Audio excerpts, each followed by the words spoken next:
Hello दोस्तों, नमस्कार। एक बार फिर से स्वागत है आपके अपने यूट्यूब चैनल देव जी के ट्रिक्स में। तो दोस्तों, हम यहाँ पर डेली जो कि देख सकते हैं सुबह 11 बजे आपके पेड एग्जाम का मॉडल पेपर सॉल्व करा जाता है। बहुत ही बेहतर तरीके के यहाँ पर आपके प्रैक्टिस सेट दिया जा रहा है जो कि आपके फुल अपडेटेड है, जिसमें करंट अफेयर भी आपको बिल्कुल लेटेस्ट आपको मिलेगी। साथ में वीडियो के अंत में आपको स्टैटिक जीके की जो आपकी थ्योरी होती है वो भी इसी वीडियो में आपके ऐड कर दी जाती है, ताकि अगर आप थ्योरी नहीं पढ़ रहे हैं किताबों से तो आप लोग वीडियो के माध्यम से ही अपना तैयार कर सकते हैं। ठीक है ना? तो इसलिए डेली क्लास लीजिएगा। नए जुड़े हैं तो चैनल को सब्सक्राइब कर लीजिएगा। सभी को गुड मॉर्निंग, नमस्ते, जय हिंद। सभी को गुड मॉर्निंग, हर हर महादेव, खुश रहिए, ईश्वर सफल बनाए। सभी को नमस्ते, गुड मॉर्निंग। चलिए, और भी क्लासें हमारी होती हैं ना, इसके जस्ट बाद जो आपकी क्लास होती है वो स्पेशल डोज होती है जो कि आपके 10 नंबर की होती है, समान जागरूकता, है ना। उसको आप जरूर लीजिएगा, हमने कहा भी है, क्योंकि वही 10 नंबर आपके सबसे महत्वपूर्ण होते हैं। आपके एग्जाम में कुछ भी परिवर्तन हो जाए, लेकिन यहाँ पर स्टैटिक जीके ऐसा आपका होता है जो आपके पेपर को कठिन बना सकता है। इसलिए इस क्लास के जस्ट बाद जो आपकी क्लास होती है उसको तुरंत लिया करें, 11:45 वाली। ठीक है ना? चलिए, गुड मॉर्निंग, सभी को गुड मॉर्निंग, सभी को नमस्ते। टेलीग्राम से जुड़ जाइएगा ताकि हर एक क्लास की नोटिफिकेशन आपको मिलती रहे, है ना। क्लासों की संख्या ज़्यादा हो जाती है। ठीक है, तो चलिए स्टार्ट करते हैं आज के सेशन को बेहतर तरीके से। एक बार सभी लोग सेशन को लाइक भी कर दीजिए भाई। जितने लोग यहाँ पर जुड़ गए हैं या ऑफलाइन देख रहे हैं, एक बार सभी लोग वीडियो को लाइक कर दीजिएगा और इसके बाद हम लोग क्लास की स्टार्ट करें।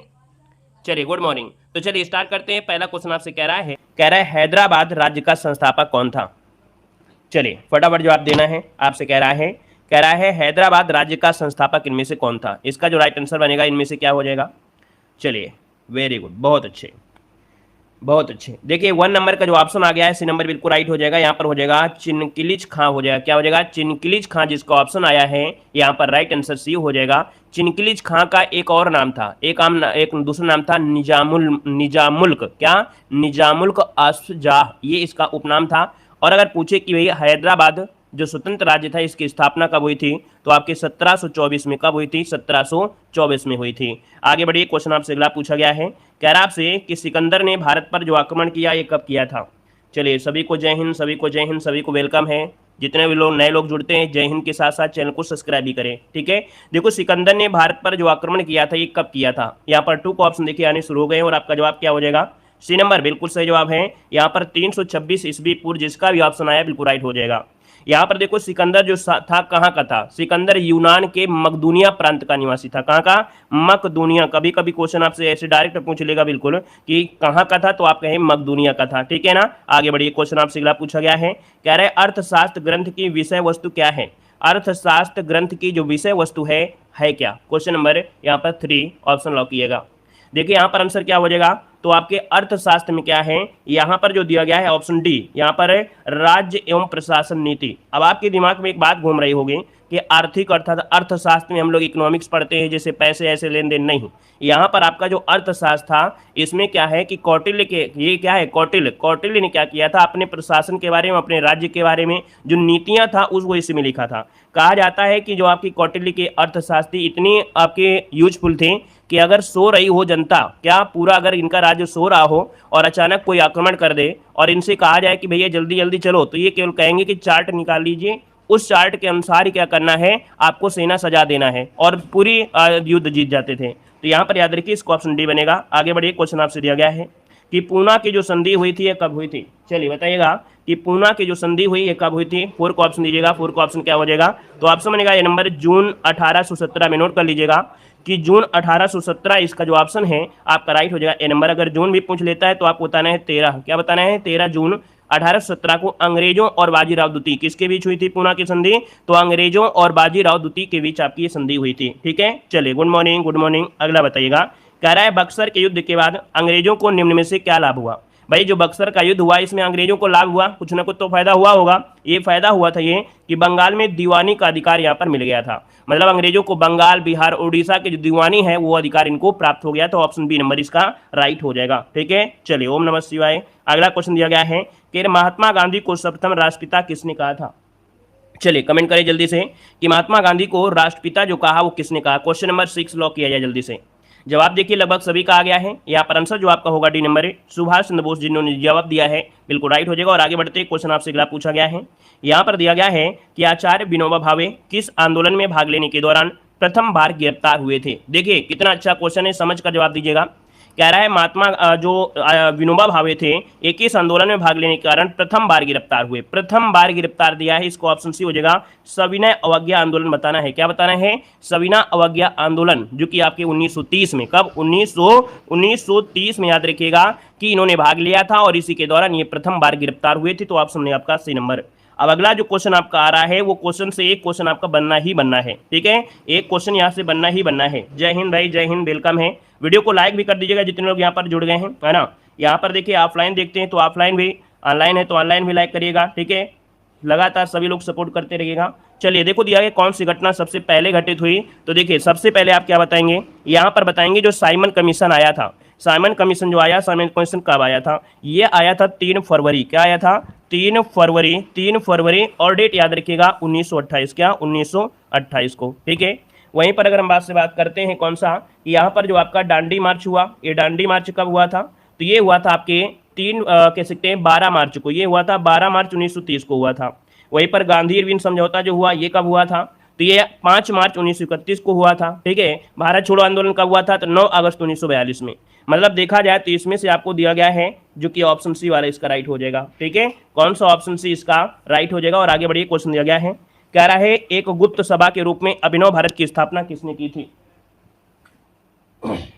बताइए यहाँ पर जो आपका आंसर बनेगा इनमें से क्या हो जाएगा?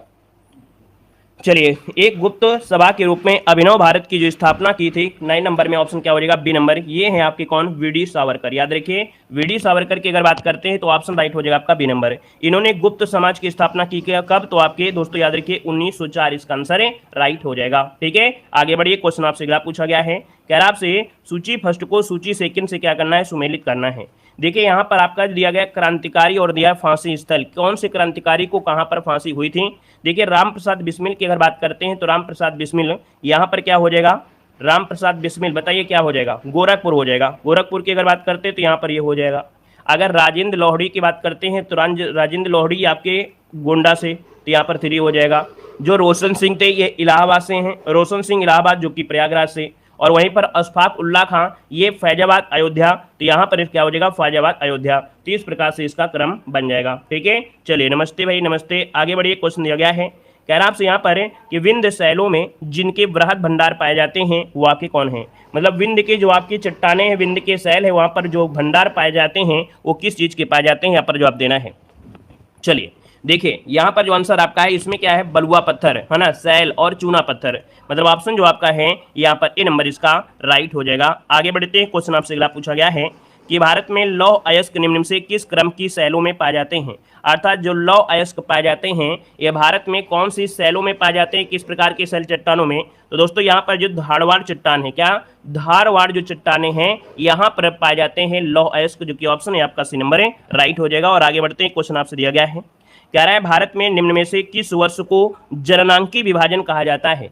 देखिए यहाँ पर क्या हुआ, जनसंख्या का जो विभाजक है वो एक माना गया है, जो आपका है ऑप्शन कौन सा यहाँ पर 1921। क्या 1921 को जननांकी विभाजन कहते हैं? क्यों? क्योंकि 1921 मतलब 1911 से लेकर 1921 में जो 10 की जनसंख्या वृद्धि रही वो आपकी ऋणात्मक रही थी। क्या रही थी? ऋणात्मक रही थी। इस कारण से ऑप्शन बनेगा आपका बी नंबर। आगे बढ़िए, क्वेश्चन आपसे दिया गया है, यहाँ पर दिया गया है कि जर्मनी में उत्तर सागर और बाल्टिक सागर को निम्न में से कौन सी नहर जोड़ती है? देखिए उत्तरी सागर और जो आपका बाल्टिक सागर है इसको नहर जोड़ने वाली नहर कौन सी है? तो दोस्तों ये है कील नहर। डायरेक्ट क्वेश्चन पूछेगा कील नहर को कौन सी, तो कील नहर जो होता है दोस्तों याद रखें कि यहाँ जर्मनी में जो उत्तरी सागर है और बाल्टिक सागर से कील नहर जोड़ती है। ऑप्शन बनेगा आपका बी नंबर। आगे बढ़िए, क्वेश्चन दिया गया है कि निम्न घास के मैदानों में से किसका सर्वाधिक विस्तार सूडान में है? चलिए अब देखिए सूडान आपसे दे दिया है, यहाँ पर सूडान पड़ेगा कहाँ पर? देखिए ये जो सूडान है ये उष्णकटिबंधीय है, तो उष्णकटिबंधीय घास के मैदान यहाँ पर जो आपके हैं सवाना, जो कि ऑप्शन बनेगा यहाँ पर सी नंबर है राइट हो जाएगा। ये सूडान है, सूडान कैसा है? उष्णकटिबंधीय भाग है, और उष्णकटिबंधीय जो आपका है ये सवाना होगा, सवाना है तो ऑप्शन बनेगा आपका सी नंबर। आगे बढ़िए, क्वेश्चन आपसे अगला पूछा गया है, चलिए कह रहा है national institute of agriculture marketing स्थित है। चलिए बताइए, कह रहे हैं national institute of agriculture marketing जो स्थित है इनमें से क्या हो जाएगा? क्वेश्चन नंबर 16 की अगर बात करते हैं तो 16 नंबर में ऑप्शन क्या हो जाएगा? बी नंबर है। याद रखिए जयपुर में है। कहाँ पर है? जयपुर, जिसका ऑप्शन आया है यहाँ पर राइट हो जाएगा। और इसकी स्थापना जो हुई थी वो आपके 1988 में। कब हुई थी? 1988, इसका आंसर है राइट हो जाएगा। आगे बढ़िए, क्वेश्चन आपसे अगला पूछा गया है, कह रहा है कृषि जोत पर कर लगाने का सुझाव किस समिति द्वारा दिया गया था? कृषि जोत पर कर लगाने का जो सुझाव दिया गया था वो किस समिति के द्वारा दिया गया था? दोस्तों यहाँ पर आंसर आपका राइट हो जाएगा, यहाँ पर के.एन. राजन समिति। क्या? के.एन. राजन समिति ने कृषि जोत पर भी कर लगाने का सुझाव दिया। ऑप्शन राइट हो जाए आपका सी नंबर। आगे बढ़िए, क्वेश्चन आपसे दिया गया है, कह रहा है फेमा अर्थात विदेशी मुद्रा प्रबंधन अधिनियम 1999 लागू किया गया था। चलिए देखो, फेमा से क्वेश्चन आपसे पूछा भी गया था, याद रखिएगा कि फेमा अर्थात विदेशी मुद्रा प्रबंधन अधिनियम 1999 जो लागू किया गया था, ये कब लागू किया गया था? चलिए फटाफट जवाब दीजिए। इसका जो आंसर है आपका क्या बनेगा? तो बी नंबर। याद रखिए सन 2000। क्या? सन 2000 ये जो अधिनियम आया था 1999 में अधिनियम आया था। ठीक है, और आगे बढ़िए, मतलब फेमा था मतलब विदेशी मुद्रा प्रबंधन, ये आपका 1999 में अधिनियम था, लेकिन आया कब? तो आपका सन 2000 में। आगे बढ़िए, क्वेश्चन आपसे दिया गया है, कह रहा है भारत में तीसरी और चौथी पंचवर्षीय योजना के मध्य योजना अवकाश की अवधि पूछा गया है। चलिए 19 नंबर आपसे कह रहा है कि भारत में तीसरी और चौथी पंचवर्षीय योजना के मध्य, है ना, यहाँ पर क्या हुआ था भैया, एक समस्या आ गई थी, चीन और पाकिस्तान युद्ध। इससे क्या हुआ कि वित्तीय व्यवस्था हो गई कमजोर, और जो वित्तीय व्यवस्था हो गई कमजोर तो यहाँ पर क्या हो गया, अवकाश लगाना पड़ा। ये 66 से लेके आपके 69 तक, मतलब ऑप्शन जिसका लगभग सभी का सही आ गया है, ऑप्शन बनेगा आपका सी नंबर है, राइट हो जाएगा। और एक क्वेश्चन आपको यहाँ से आना ही आना है। आगे बढ़िए, क्वेश्चन दिया गया है ट्रेडिंग पोर्टल राष्ट्रीय कृषि बाजार अर्थात ई नाम की जो टैगलाइन है वो आपकी है क्या? चलिए, ट्रेडिंग पोर्टल ई नाम की जो टैगलाइन है वो है उत्तम फसल उत्तम इनाम। क्या? उत्तम फसल उत्तम इनाम पाइए। यहाँ पर जो आंसर है आपका बनेगा ए नंबर हो जाएगा। ठीक है, इसकी जो शुरुआत हुई थी 2016 में। कब हुई थी? 2016 में। आगे बढ़िए, क्वेश्चन दिया गया है, कह रहा है 8वीं अनुसूची के अंतर्गत कुल कितनी भाषाओं को शामिल किया गया है? चलिए जवाब दीजिए कि 8वीं अनुसूची के अंतर्गत कुल कितनी भाषाओं को शामिल किया गया है? 21 को ऑप्शन में से क्या हो जाएगा? सभी का जवाब बिल्कुल आना जरूरी है। यहाँ पर देखिए ऑप्शन क्या बनेगा, सी नंबर है, यहाँ पर राइट हो जाएगा आपका 22 भाषाएं। कितनी हो जाएगा? 22 भाषाएं हो जाएंगी।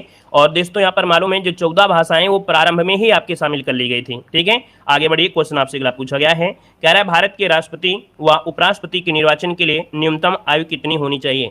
चलिए, भारत के राष्ट्रपति और उपराष्ट्रपति अगर आपको बनना है, ठीक है ना, तो इसके लिए न्यूनतम आयु होती है कितनी? तो आपका जवाब हो जाएगा यहाँ पर 35 वर्ष हो जाएगा। ठीक है, राष्ट्रपति, उपराष्ट्रपति और जो राज्यपाल, इनके बनने के लिए उम्र कितनी? 35 वर्ष होना आवश्यक है दोस्तों, याद रखिएगा। अगर क्वेश्चन ये पूछे राष्ट्रपति अपना त्यागपत्र किसको देता है, तो आपके उपराष्ट्रपति को देता है, और उपराष्ट्रपति अपना त्यागपत्र देता है तो आपके राष्ट्रपति को देता है, याद रख लीजिएगा। ठीक है, आगे बढ़िए, क्वेश्चन आपसे दिया गया है कि राज्यसभा का अध्यक्ष कौन होता है? चलिए जवाब देना है और गलतियां नहीं होना चाहिए, बेहतर क्वेश्चन आपके हैं और यही क्वेश्चन आपके पीछे पूछे जाते हैं। पिछली बार में आपने देखा होगा यहीं से क्वेश्चन आपको बहुत देखने को मिले थे। चलिए देखिए, भारत का जो उपराष्ट्रपति होता है ना, भारत का जो उपराष्ट्रपति होता है ये राज्यसभा क्या होता है? सभापति अर्थात पदेन सभापति के रूप में कार्य करता है। आगे बढ़िए, क्वेश्चन आपसे अगला पूछा गया है, कह रहा है संसद की सबसे बड़ी समिति कौन सी है? चलिए जवाब दीजिए। सभी को जय हिंद, सभी को जय हिंद। एक बार सभी लोग लाइक कर दीजिएगा जितने लोग यहाँ पर जुड़ गए हैं। ठीक है, लगातार भाई जितने लोग यहाँ पर जुड़ते जा रहे हैं, चैनल को सब्सक्राइब करने के साथ साथ जय हिंद जरूर लिखेंगे। ठीक है, और वीडियो को लाइक भी करिएगा। देखिए आज 24 नंबर जो ऑप्शन है आपका यहाँ पर हो जाएगा दोस्तों, ये है आपकी कौन? संसद की सबसे बड़ी समिति।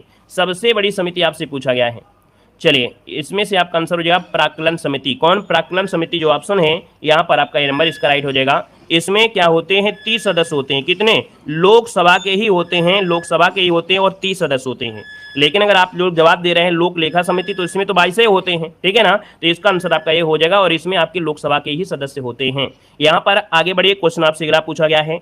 यहाँ पर देखिए क्वेश्चन है कि भारतीय संविधान का अनुच्छेद जो 25 है इसका संबंध किससे है? अनुच्छेद 25। चलिए यहाँ पर एक वीडियो हम आपको देंगे जिसमें से आपके आर्टिकल जितने भी होंगे वो कंप्लीट होंगे, जितने महत्वपूर्ण आपके आर्टिकल होंगे वो सब आपको मिल जाएंगे।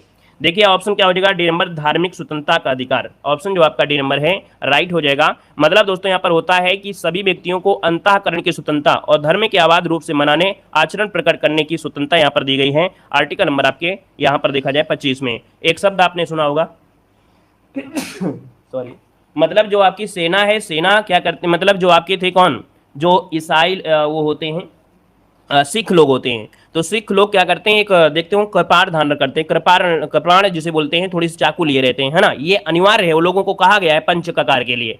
तो ये जब आर्मी में भर्ती हुए तो आर्मी में कहा गया कि नहीं इनको शामिल नहीं करेंगे, तो वो कह रहे हैं अगर शामिल नहीं करोगे तो हम आर्मी छोड़ देंगे। लेकिन बाद में क्या हुआ कि इनकी जीत हुई और उन लोगों को यहाँ पर कृपाण धारण करने की अनुमति मिली थी आर्टिकल नंबर 25 के तहत। आगे बढ़िए, क्वेश्चन दिया गया है, कह रहा है उड़ते हुए विमान की ऊंचाई नापने के लिए किस उपकरण का प्रयोग करेंगे। चलिए, आपके घर के ऊपर से कोई विमान जा रहा है और आप कहते हैं बहुत दूर है, तो भाई इसकी दूरी मापने के लिए आप क्या करेंगे। 26 नंबर में ऑप्शन बनेगा आपका डी नंबर है, ये होता है अनिमोमीटर। क्या होता है, या सॉरी अनिमो नहीं होता है, गलत हो गया, अल्टीमीटर। ये है आपका बी नंबर अल्टीमीटर। क्या होता है, अल्टीमीटर के माध्यम से विमान की ऊंचाई माप सकते हैं। ऑप्शन बनेगा आपका बी नंबर है, राइट हो जाएगा। वहीं पर अगर हमसे बोले थे एनमोमीटर क्या है, तो एनमोमीटर होता है हवा की गति। क्या होता है, हवा की गति जो होती है एनमोमीटर से होता है। वहीं पर अगर आपसे पूछे ऑडियोमीटर क्या होता है, तो ऑडियोमीटर से क्या होता है भाई, ऑडियोमीटर से क्या होता है, ध्वनि की तीव्रता मापते हैं। क्या करते हैं, ध्वनि की जो तीव्रता होती मापते हैं। और अमीटर से क्या मापते हैं, तो अमीटर की अगर बात करते हैं तो अमीटर का विद्युत धारा मापने में, किसका, विद्युत धारा मापने में किया जाता है। आगे बढ़िए, क्वेश्चन दिया गया है, यहाँ पर देखिए क्वेश्चन आ गया है कि 37 डिग्री सेंटीग्रेड बराबर होता है, 37 डिग्री सेंटीग्रेड बराबर होता है कितना। चलिए यहाँ पर देखिए क्या हो जाएगा, तो 98.6 फॉरेनहाइट। क्या, 98.6 फॉरेनहाइट यहाँ पर आंसर आपके हो जाएगा। ये क्या है, आपके बॉडी का टेम्परेचर है। क्या है, ये आपके बॉडी का टेम्परेचर है, याद रखिएगा। अरे इससे कम ज़्यादा होता है तो आपको बुखार लगेगा कि हमको बुखार आ गई, ठीक है ना। यहाँ पर आगे बढ़िए, क्वेश्चन आपसे अगला पूछा गया है, कह रहा है गोताखोरों द्वारा अधिक गहराई में सांस लेने के लिए किस गैस के मिश्रण का उपयोग करते हैं। जो पानी में जाते हैं ना नीचे, है ना, कोई मतलब सर्च करने या किसी प्रकार का, तो जो गोताखोर होते हैं गहराई में जाते हैं, और जब गहराई में जाएंगे तो भाई क्या होगा, सांस लेने में दिक्कत होगी, और सांस लेने में दिक्कत होगी तो भाई क्या करेंगे, ये प्रयोग करते हैं क्या, तो यहाँ पर याद रखिए हीलियम और ऑक्सीजन का जो मिश्रण होता है। यहाँ पर जो आपका आंसर है वो आपका बी हो जाएगा, हीलियम और ऑक्सीजन का यहाँ पर आंसर बी हो जाएगा। आगे बढ़िए, क्वेश्चन आपसे दिया गया है, कह रहा है विषाणु द्वारा होने वाला रोग कौन सा है। विषाणु द्वारा होने वाला रोग इनमें से कौन सा है।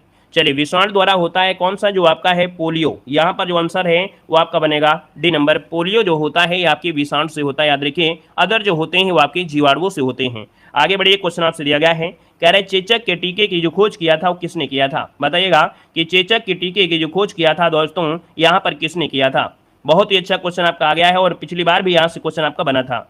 चेचक के टीके की जो खोज किया था इनमें से किसने किया था, 30 नंबर का। और देखिए 30 का जो ऑप्शन आ रहा है लगभग सही है, यहाँ पर डी नंबर हो जाएगा। यहाँ पर आपका हो जाएगा एडवर्ड जेनर। क्या हो जाएगा, चेचक के टीके की खोज किया था एडवर्ड जेनर ने किया था। अच्छा, एक क्वेश्चन पूछा जाता है लुईस पास्चर, है ना, लुई पास्चर के बारे में बहुत पूछा गया है। बता सकते हैं कि लुई पास्चर ने किस टीके की खोज की थी। तो लुई पास्चर ने किया था रेबीज। क्या, रेबीज, इसको याद रखिएगा, नोट कर लीजिएगा। रेबीज के टीके के जो खोज किया था वो किसने किया था, लुई पास्चर ने किया था, याद रखिएगा, है ना। वहीं पर जो क्रिश्चियन बर्नार्ड का नाम आपने सुना होगा, इन्होंने प्रथम जो हृदय है, हृदय का प्रथम प्रतिस्थापन किया था, मतलब कृत्रिम हृदय जो आपका था वो उनसे आपका जुड़ा हुआ है। और यहाँ पर आगे बढ़िए, क्वेश्चन आपसे अगला पूछा गया है, कह रहा आपसे निम्न में से कौन सा शब्द आपका स्त्रीलिंग में है। चलिए, यहाँ पर जवाब देना है। हिंदी में आपको देखिए 5 क्वेश्चन आपको इस प्रकार से होंगे और आपका पैराग्राफ होता है। तो दोस्तों यहाँ पर कह रहा है मालिक, हे मालिक कैसे हो, है ना, कहार, पाठक, योगिनी। ऑप्शन देखिए क्या हो गया, डी नंबर, बिल्कुल सही जवाब है। योगिनी शब्द जो आपका है वो आपका स्त्रीलिंग शब्द आपका है, याद रखिएगा, है ना। और अगर शब्द एक ये हो जाता योगी, बताइए, अगर योगी हो जाता तो क्या बताते, योगी हो जाता तो आप पुल्लिंग बताते, याद रखिएगा। योगी है तो पुल्लिंग और योगिनी है तो आपका स्त्रीलिंग, याद रहेगा। आगे बढ़िए, क्वेश्चन आपसे अगला पूछा गया है, निम्न में से कौन सा शब्द आपका पुल्लिंग है, कौन सा शब्द आपका पुल्लिंग है। यहाँ पर देखिए आपका 32 नंबर में, 32 की अगर बात कर लिया जाए तो दोस्तों यहाँ पर देखिए नायिका, लेखिका, धावक और वधु। ऑप्शन क्या हो गया है, डी नंबर, वधु जो धावक जो ऑप्शन है आपका राइट हो जाएगा। और आगे बढ़ते हैं, क्वेश्चन आपसे अगला पूछा गया है, कह रहा है जो काम करना कठिन हो वाक्यांश के एक शब्द रहेगा। जो काम करना कठिन हो उसे क्या कहते हैं। चलिए यहाँ पर देखिए आपका आंसर क्या हो जाएगा। चलिए भाई फटाफट जवाब दीजिएगा। जो काम करना कठिन हो उसके लिए कहते हैं क्या, यहाँ पर हो जाएगा दुष्कर। दुष्कर कहाँ पर है, ऑप्शन दिया गया है आपका ए नंबर है, राइट हो जाएगा। नेक्स्ट क्वेश्चन आइएगा। क्वेश्चन दिया गया है कि गीतांजलि का सही संविच्छेद इनमें से क्या है। गीतांजलि का संविच्छेद क्या हो जाएगा। सबसे पहले एक मूल शब्द निकलेगा गीत और एक शब्द और निकलेगा अंजलि, मतलब यहाँ पर जो ऑप्शन है वो आपका बनेगा डी नंबर, गीत धन अंजलि। इस प्रकार से इसका आंसर है राइट हो जाएगा। क्लियर है। आगे बढ़िए, क्वेश्चन आपसे अगला पूछा गया है कि सभी मिलकर स्कूल जाता है, वाक्य में शुद्ध रूप आपको बताइएगा, इसका शुद्ध रूप क्या हो जाएगा। तो ऐसा शब्द होता है क्या कि सभी मिलकर स्कूल जाता है, नहीं, ये तो गलत हो जाएगा। सही क्या बनेगा, चलिए सभी मिलकर या सभी मिलकर नहीं लगेगा। देखो मिलकर शब्द सभी यूज नहीं होगा, यहाँ पर हो जाएगा सभी साथ स्कूल जाते हैं। ठीक है, क्या हो जाएगा, सभी साथ स्कूल जाते हैं। इसका ऑप्शन आपको डी नंबर है, लॉक करना है। आगे बढ़िए, क्वेश्चन आपसे अगला पूछा गया है कि आदम का पुल जो स्थित है, क्या आदम का जो पुल है ये कहाँ पर स्थित है। चलिए बताइएगा, आदम का पुल सुना है कि नहीं सुना, आप लोगों ने सुना होगा। यहाँ पर देखिए जो आदम का पुल है ये भारत और श्रीलंका के बीच स्थित है, याद रखिएगा। भारत में जो रामेश्वर है उसके निकट में एक जगह पड़ती है धनुषकोडी और श्रीलंका में जगह पड़ती है एक तलैया मन्नार, उसके बीच एक डूबी हुई प्रवाल भित्ति दिखाई देती है, वही है इसका जो ऑप्शन है भारत श्रीलंका, इसका आंसर राइट हो जाएगा। एक शब्द और होता है पाक जल संधि, पाक जल संधि भी भारत और पाकिस्तान के बीच है। आगे बढ़िए, क्वेश्चन आपसे दिया गया है, कह रहा है किगाली निम्न में से किस देश की राजधानी है। क्या किगाली जो आपकी है किस देश की राजधानी है। किगाली अगर पूछे तो रवांडा की है, किसकी है, रवांडा की है, इसका जो ऑप्शन है आपका सी नंबर इसका राइट हो जाएगा। अगर पूछे भैया सेनेगल की राजधानी, तो सेनेगल की राजधानी है डकार, ठीक है, खाना के बाद जो डकार आती है, ठीक है, याद रखिए सेनेगल की राजधानी क्या है, डकार है। वहीं पर नाइजीरिया की पूछी जाती है, नाइजीरिया की राजधानी अबूजा, क्या है, अबूजा, इसको भी नोट करिएगा, पूछा गया है कई बार, अबूजा, ठीक है। और अगर हम आपसे बात करें यहाँ पर सूडान की, तो सूडान की राजधानी क्या है, सूडान की खार्तूम, क्या है, खार्तूम है। याद रखिएगा इनमें से दो राजधानी आपको जरूर रटी होना चाहिए, नाइजीरिया की है अबूजा और सूडान की है आपकी खार्तूम है, ठीक है। आगे बढ़िए, क्वेश्चन आपसे अगला पूछा गया है, कह रहा है निम्न में से किस वर्ष मध्य प्रदेश से अलग होकर छत्तीसगढ़ 26वें राज्य के रूप में अस्तित्व में आया था। चलिए यहाँ पर आंसर लॉक करिए, इसका आंसर जो आपका बनेगा इनमें से क्या हो जाएगा। वीडियो को भी लाइक करते हुए चलेंगे, जितने लोग यहाँ पर पहली बार जुड़ रहे हैं वो लोग जय हिंद जरूर लिखेगा, ठीक है ना, जय हिंद जरूर लिखेगा और चैनल को भी सब्सक्राइब करते चलिए। यहाँ पर दिया है कि भैया मध्य प्रदेश से अलग हुआ था छत्तीसगढ़, जो कि बिल्कुल सही है, लेकिन कब हुआ था ये आपसे पूछा है, तो 1 नवंबर सन 2000 में, तो इसको ऑप्शन आपका ए नंबर है राइट हो जाएगा। आगे बढ़िए, क्वेश्चन आपसे अगला पूछा गया है, यहाँ पर दिया गया है कि उत्तर प्रदेश के विधानसभा सदस्यों की जो संख्या है वो कितनी निर्धारित है। चलिए विधानसभा की संख्या पूछा गया है, विधानसभा की जो सदस्य संख्या है वो कितनी है। चलिए क्या हो जाएगा आपका, बिल्कुल सही है, ऑप्शन जिसका आया है बी नंबर है 403, बिल्कुल राइट आंसर है इसका हो जाएगा। आगे बढ़िए, क्वेश्चन आपसे दिया गया है कि अंतर्राष्ट्रीय साक्षरता दिवस कब मनाया जाता है। अंतर्राष्ट्रीय साक्षरता दिवस कब मनाते हैं। चलिए अंतर्राष्ट्रीय साक्षरता पूछा गया है, यहाँ पर अंतर्राष्ट्रीय साक्षरता है तो नोट करिएगा, ऑप्शन हो जाएगा आपका 8 सितंबर, क्या हो जाएगा 8 सितंबर इसका आंसर है राइट हो जाएगा। और आगे बढ़िए, क्वेश्चन आपसे अगला पूछा गया है, कह रहे यूनिसेफ का मुख्यालय कहाँ पर है। यूनिसेफ का मुख्यालय जो आपका है कहाँ पर है। चलिए यूनिसेफ का मुख्यालय कहाँ पर है, न्यूयॉर्क या लंदन में, कहाँ पर है, न्यूयॉर्क में है, बिल्कुल सही है, न्यूयॉर्क जिसका ऑप्शन है यहाँ पर बी नंबर है राइट हो जाएगा। आगे बढ़िए, क्वेश्चन आपसे अगला पूछा गया है, कह रहा है फोर्ट विलियम स्थित है।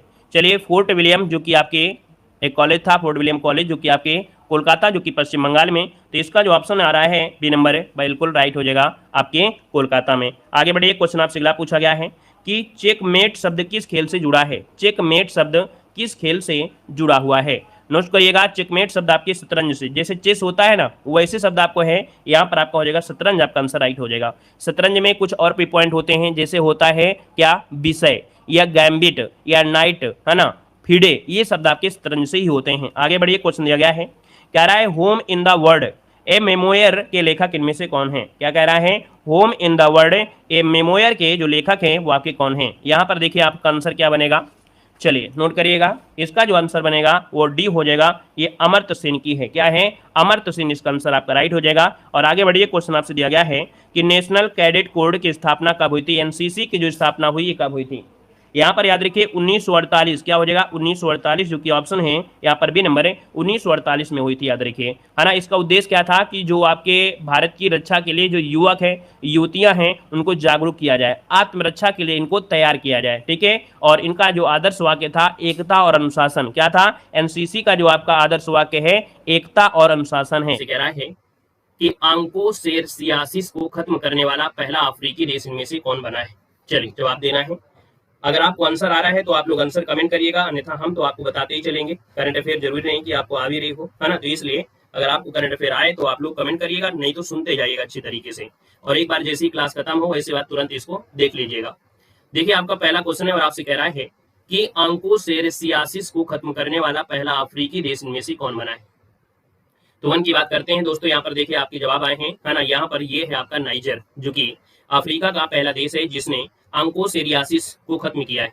ये आंकोसेरियासिस है क्या, तो दोस्तों याद रखिए ये आपका परजीवी रोग है। क्या है, तो आपका ये परजीवी रोग होता है दोस्तों, परजीवी रोग है ना, जिसे रिवर ब्लाइंडनेस भी कहते हैं, है ना। दुनिया भर में हम लोग टेक्रोमा के नाम से जानते हैं। तो टेक्रोमा के बाद अंधेपन का दूसरा सबसे बड़ा कारण जो आपका है वो आंकोसेरियासिस भी आपका है, ठीक है। तो आपका आंसर बनेगा सी नंबर आपका राइट हो जाएगा। गुड इवनिंग सभी को, गुड इवनिंग। क्वेश्चन नंबर आपका दूसरा है और आपसे कह रहा है कि प्रथम रायसीना मध्य पूर्व सम्मेलन 2025 में कहां पर हुआ है। यहाँ पर देख सकते हैं कि ये जो आपका प्रथम रायसीना मध्य पूर्व सम्मेलन है और ये हुआ है आपकी कहां पर, तो दोस्तों आपका आंसर क्या बनेगा, चलिए यहाँ पर जवाब देना है और आपका जो आंसर आ गया है, काफी लोग यहाँ पर दे रहे हैं, आपका जो आंसर है वह बी हो जाएगा, आपकी आबू धाबी में हुआ। कि महाकुंभ भगदड़ पर किसकी अध्यक्षता में न्यायिक आयोग का गठन हुआ है? चलिए बताना है कि महाकुंभ भगदड़ में किसकी अध्यक्षता में न्यायिक आयोग का गठन हुआ है। यहाँ पर 3 नंबर है, 3 की बात करते हैं तो दोस्तों ये है आपके हर्ष कुमार। कौन है यहाँ पर? हर्ष कुमार, जिसका ऑप्शन है डी नंबर है। न्यायमूर्ति हर्ष कुमार की अध्यक्षता में 3 सदस्यीय न्यायिक समिति का गठन किया गया, ऑप्शन आपका डी बनेगा। क्वेश्चन नंबर आपके 4 को चलते हैं। 4 नंबर आपसे कह रहा है कि विश्व पुस्तक मेले का फोकस देश किसे चुना गया है? चलिए बताना है कि विश्व पुस्तक मेले का जो फोकस देश है वो किसे चुना गया है। तो दोस्तों फोकस देश ये आपका रहा है जो आपका रूस है, यानी कि आपका आंसर जो बनेगा वो फर्स्ट नंबर है, यहाँ पर राइट हो जाएगा, ये है आपका रूस है, ऑप्शन आपका फर्स्ट बनेगा। आते हैं क्वेश्चन नंबर आपके 5 को, और 5 नंबर आपसे कह रहा है कि आर्थिक सर्वेक्षण 2024-25 में वित्त वर्ष 2025 के लिए वास्तविक जीडीपी का कितने प्रतिशत रहने का अनुमान यहाँ पर लगाया गया है? चलिए यहाँ पर जो आपका आंसर बनेगा इनमें से क्या राइट हो जाएगा? तो यहाँ पर देखा जाए तो आपका 5 नंबर है और 5 का जो ऑप्शन है यहाँ पर बी हो जाएगा, 6.4% ये अनुमान लगाया गया है, ऑप्शन आपका बी बनेगा। क्वेश्चन नंबर आपका 6 दिया है और आपसे कह रहा है कि ग्रामीण क्रिकेट लीग शुरू करने वाला पहला राज्य इनमें से कौन बना है?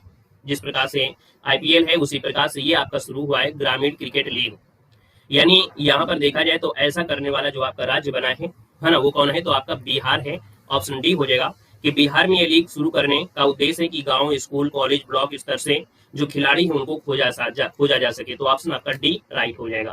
क्वेश्चन नंबर आपका 7 दिया गया और आपसे कह रहा है कि सर कानूनी अधिकार प्राप्त करने वाले माउंट तारानाकी का संबंध किस देश से? कानूनी अधिकार प्राप्त करने वाला माउंट तारानाकी का जो संबंध है आपकी कहां से? चलिए हमारी फोटो से क्या करेंगे भाई? हैं? हमारी फोटो से आप क्या करना चाहते हैं भाई, बताइए। एआई के प्रयोग करके आप क्या करना चाहते हैं? हमारी फोटो से आप क्या है बताइए।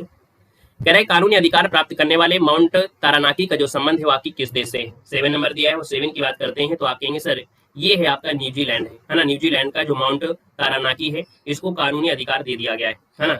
यानी कि ये तीसरे प्रकार का स्थल बना है जो कि एक प्रकार से कह सकते हैं माओरी लोगों के लिए पवित्र माना जाने वाला जगह है, ऑप्शन आपका सी हो जाएगा। आगे बढ़िए, क्वेश्चन आपसे अगला पूछा गया है यहाँ पर 8 नंबर में कि रामसर साइट की सूची में शामिल खेचो पलरी आर्द्रभूमि कहाँ पर आपका स्थित है? चलिए बताइएगा कि जो रामसर साइट में इसे शामिल किया गया है जगह का नाम है खेचो पलरी आर्द्रभूमि।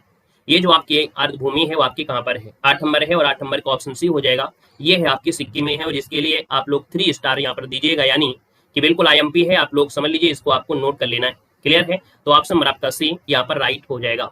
आते हैं क्वेश्चन नंबर आपके 9 की ओर। 9 नंबर आपसे कह रहा है कि एक्सियोम मिशन 4 से अंतर्राष्ट्रीय अंतरिक्ष स्टेशन पर जाने वाले भारतीय अंतरिक्ष यात्री इनमें से कौन होंगे?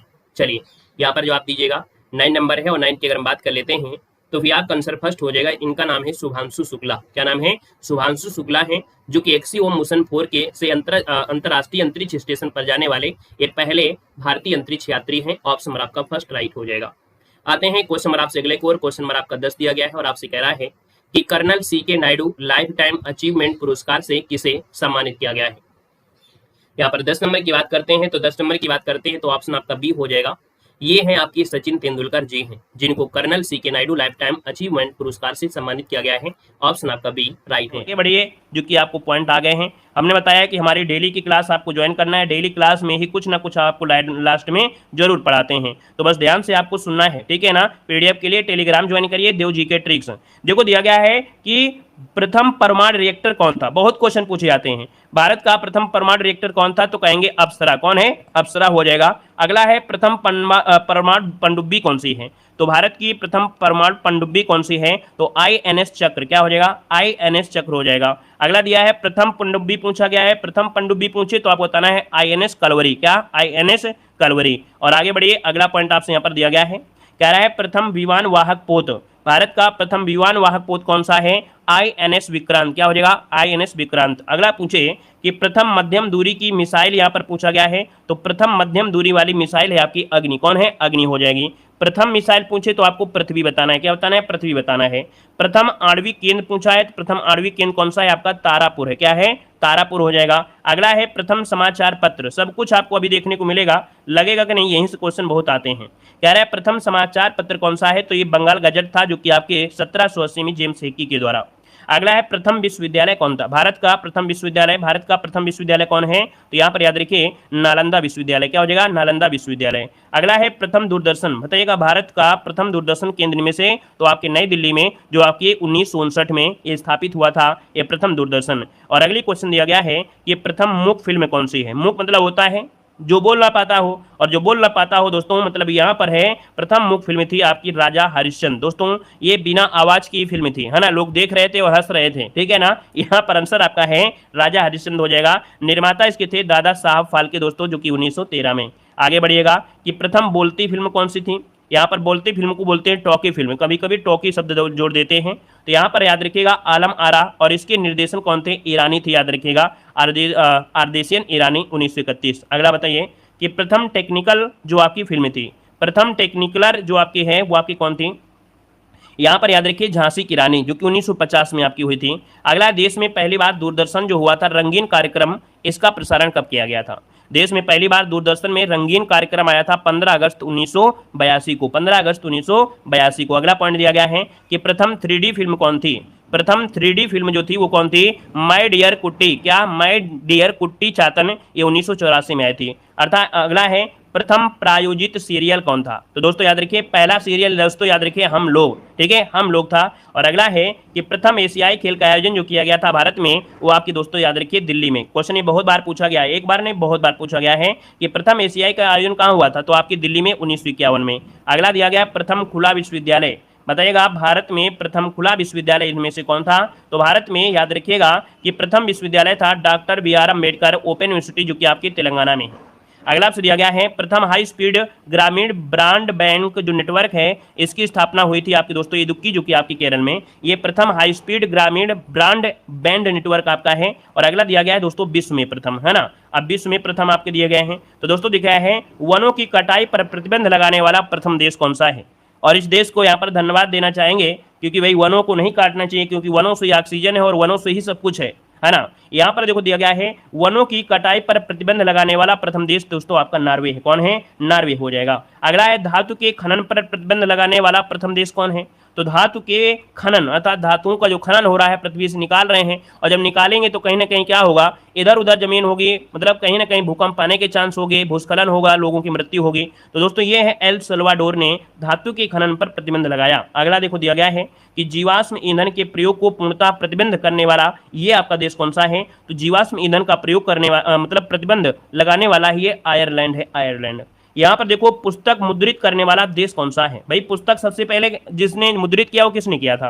तो आपकी चीन ने किया था। अगला है कागजी मुद्रा जारी करने वाला देश कौन था? तो आपका चीन था, ठीक है। कागजी मुद्रा जो आपका था वो आपका दोस्तों याद रखिए चीन हो जाएगा, ठीक है ना। चलिए बेस्ट बुक तो हमारी ये क्लास ही है, डेली क्लास लीजिए, बेस्ट आपका हो जाएगा। या तो कोई बुक आप घटना चक्र वगैरह ले सकते हैं। देखो यह है सिविल सेवा प्रतियोगिता प्रारंभ करने वाला प्रथम देश कौन है? दोस्तों सिविल सेवा प्रतियोगिता प्रारंभ करने वाला ये आपका प्रथम देश है, आपका चीन हो जाएगा। अगला है कि शिक्षा को अनिवार्य करने वाला प्रथम देश कौन सा था?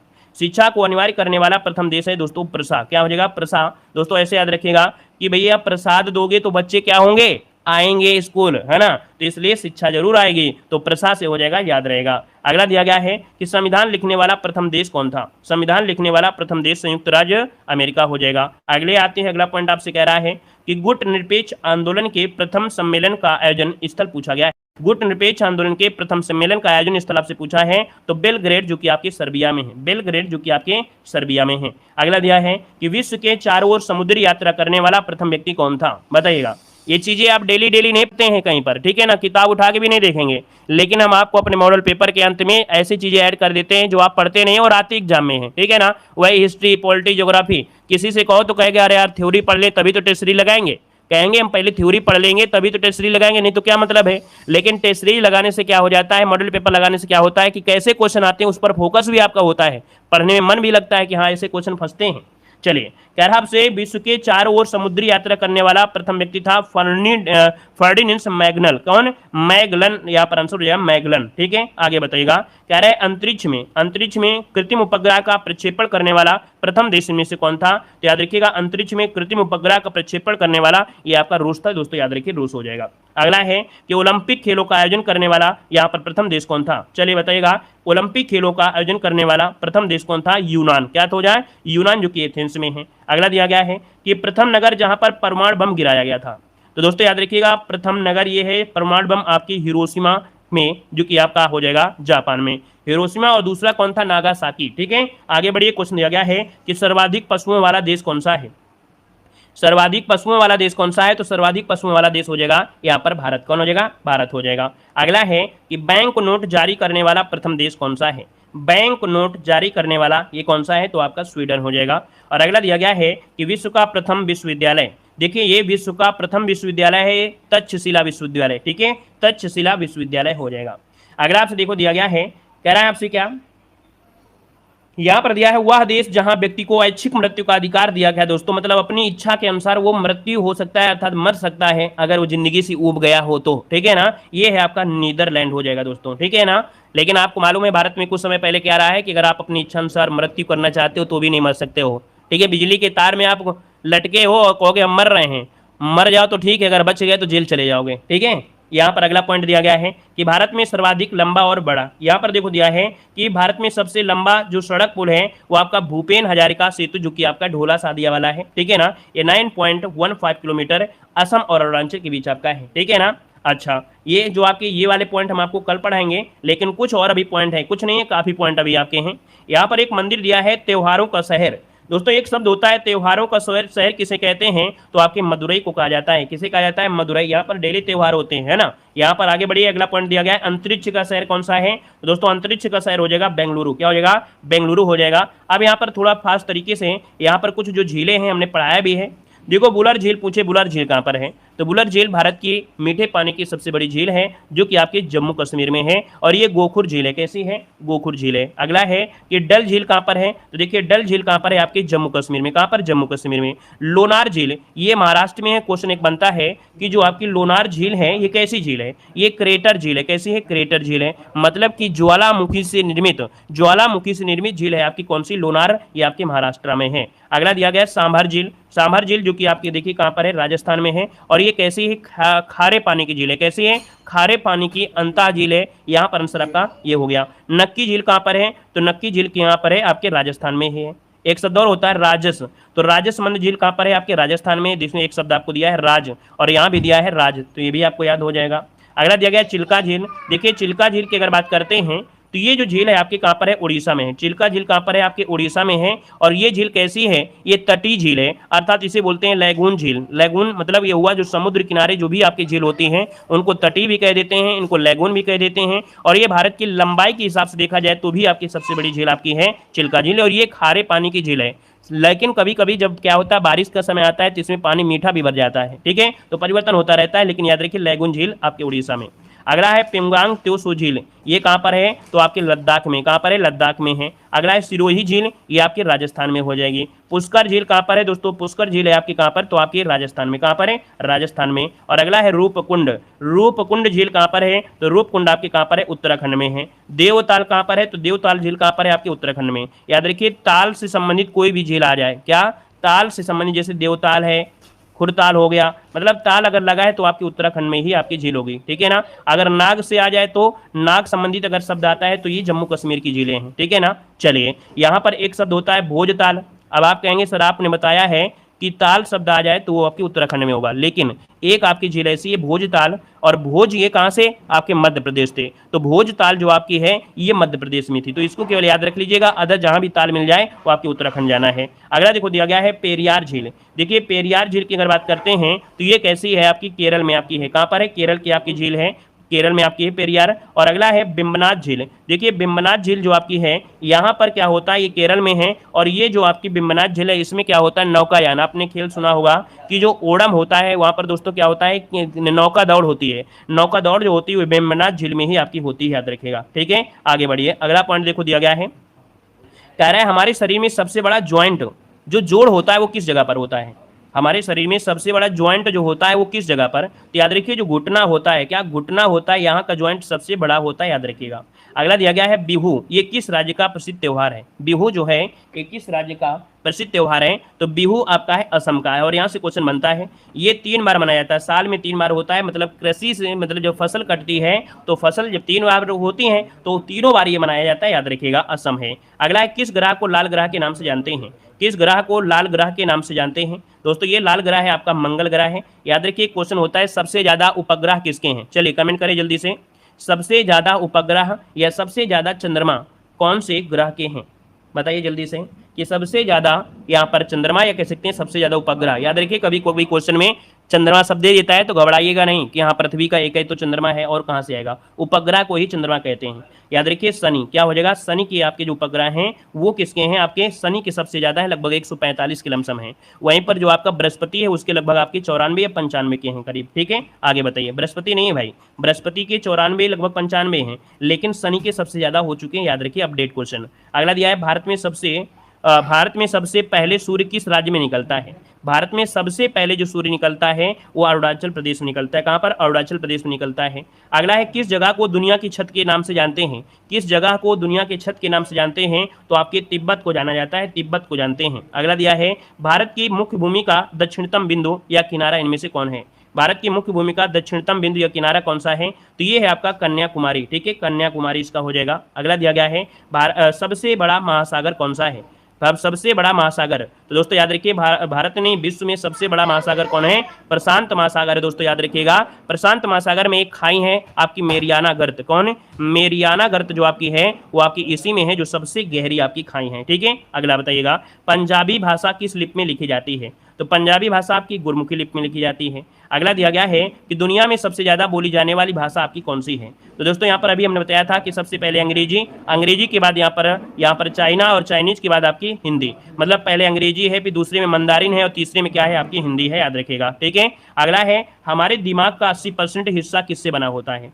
हमारा जो दिमाग है उसका कितना परसेंट, आपका जो 80% होता है वो बना होता है आपके पानी से ही होता है। ठीक है चलिए यहाँ पर देखिए कुछ पॉइंट और आपके दिए गए हैं। ठीक है ना, कह रहा है विश्व का सबसे बड़ा महाद्वीप कौन सा है, तो एशिया, जो कि क्षेत्रफल के हिसाब से लगभग 30% है। विश्व का सबसे छोटा महाद्वीप कौन सा है, तो आपका ऑस्ट्रेलिया। विश्व का सबसे बड़ा महासागर प्रशांत महासागर। विश्व का सबसे छोटा महासागर तो आपका आर्कटिक महासागर। विश्व का सबसे गहरा महासागर है तो सबसे गहरा आपका प्रशांत महासागर हो जाएगा। सबसे बड़ा यहाँ पर दिया है कि विश्व का सबसे बड़ा सागर, तो देखो सागर, ये महासागर है और ये सागर है, तो सागर पूछे तो आपको दक्षिण चीन सागर ये सबसे बड़ा है।